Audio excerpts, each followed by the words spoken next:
So, welcome to a run. Welcome to a chit chat about my first race in over 2 years.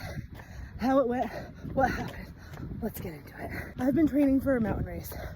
Up a mountain, down a mountain. I've been running on these very flat hills, very flat roads. I was 1,000,000,000,000% not prepared for this race, elevation-wise. There was a 12-hour time limit for this race. I knew that. It was an 11-mile race. I was doing amazing at the beginning, hitting my miles, hitting the paces I would have expected, and then I hit the incline. Then I hit the straight up. And it took me an hour and a half to close to 3 hours to make it up those hills. I was so not prepared for that elevation. And I thought I was gonna finish that race. I wholeheartedly got to the top of that hill. I was like, I made it. Perfect. Now it's all downhill from here. I was running, okay, walking down the hill, going, getting it done, doing it.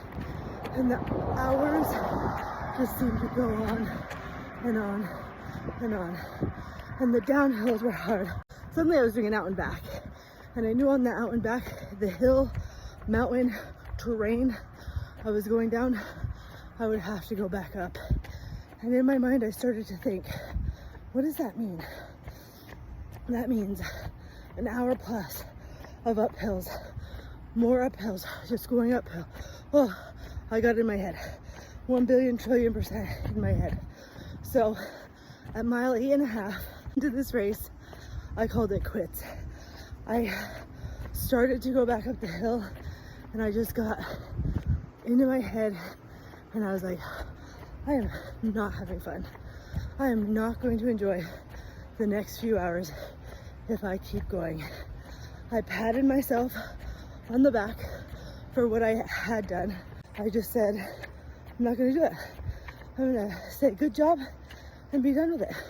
So that is what I did. At an aid station, I said, I'm done. I'm calling it quits. They got a car. They brought me back to the beginning. I had pizza and beer and I enjoyed myself. Best decision for my race. It is a learning experience to say, I'm not gonna do this anymore. I'm done. I'm calling it quits. It's the first DNF I've ever given myself by choice. I have done it before because of a mean man who told me I couldn't finish, but we're not talking about that right now. We're talking about this race. So first race back, 8.5 miles, my longest run in over 2 years, and it includes